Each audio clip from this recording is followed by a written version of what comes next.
40 years ago, in millions of living rooms across the British Isles, a strange alien creature was beamed onto our television screens. With bright red hair and multicoloured spacesuit, his unearthly appearance shocked the nation. But for many teenagers who experienced this televisual visitation, it would change their lives forever.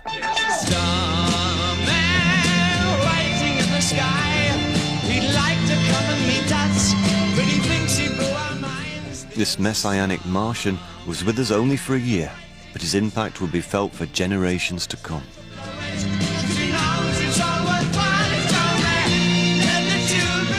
Music on planet Earth would never be the same again.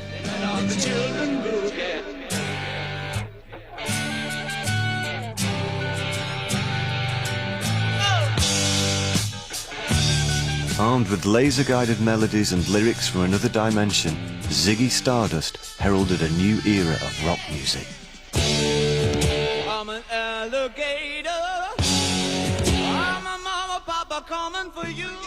A time of outlandish fashion. People stare at the makeup on his face. Outrageous sexuality.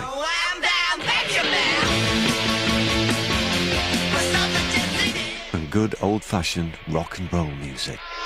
The Gene Genie lives on his back. The Gene Genie loves in his stacks. So, what made this mysterious extraterrestrial one of the most influential cultural icons? David took it to another level. It just, wiped the floor with everybody. It was game-changing.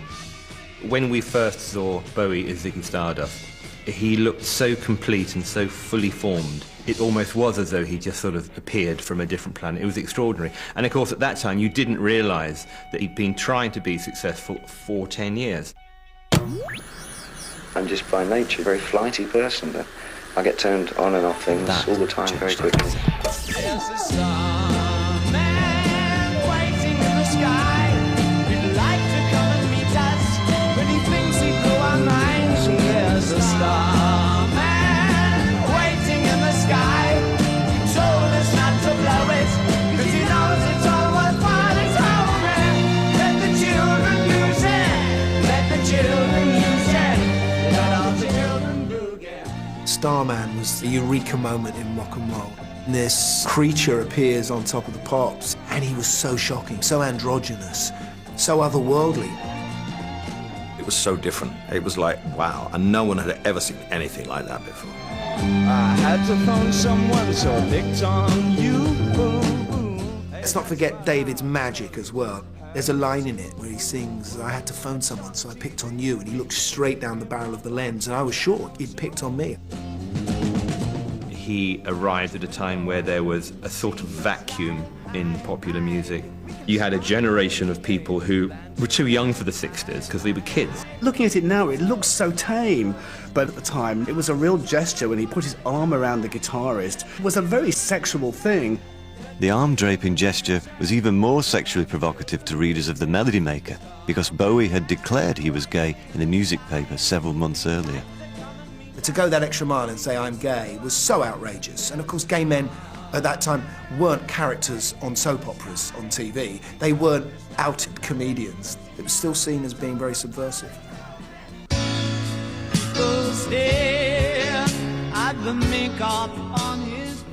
No one had paid any attention when Bowie hung around the gay scene with Lindsay Kemp several years earlier. But after the Top of the Pops performance had made him a household name, his sexual orientation became a national talking point. Performing on Top of the Pops gave Bowie the power to unleash Ziggy Stardust to 15 million people in just 3 minutes. The single was soon on its way to number 10 in the charts, Bowie's first hit since Space Oddity 3 years earlier. We went out shopping and we came back with all our shopping and we hadn't spent a penny. And Bowie's is even worse. I know there'd be at least 100 kids out there all the time waiting to see him. When the album smashed into the top 5, Bowie knew the ghost of the one-hit wonder had finally been laid to rest. After a decade of attempts, he'd finally cracked it. I had a kind of strange psychosomatic death wish thing, I think. But that's because I was so lost in Ziggy, I think, again. It was all that. schizophrenia. And he really grew sort of out of proportion, I suppose. Got much bigger than I thought Ziggy was going to be. I didn't ever see Ziggy as big. Ziggy just overshadowed everything. David Bowie's incredible career spans over 40 years, but for many, it's Ziggy Stardust for which he'll be best remembered. It's so iconic. You can track pop culture from that very point, and it all leads back to Ziggy Stardust. We all wanted to know what he was wearing, what he was singing about, what his videos were like, because he was the leader of the artistic side of rock and roll. You look at punk, and basically they're more monochromatic, more aggressive versions of the Ziggy construct. 80s music wouldn't have happened if it hadn't been for Bowie. When it came to be our turn in 1979, dressing up was where we started.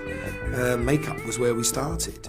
Ziggy Stardust and the Spiders from Mars, in a way, were the blueprint for Frankie Goes to Hollywood, in a kind of lock up your daughters and your sons sense. And anyone who challenges the mores of today are doing a Ziggy, in a sense. You know, it went through to the 90s with Suede and Pulp. Its tentacles reach out and are still being taken on board today. I mean, if you look at someone like Lady Gaga, her whole act, it's Bowie, it's Ziggy Stardust.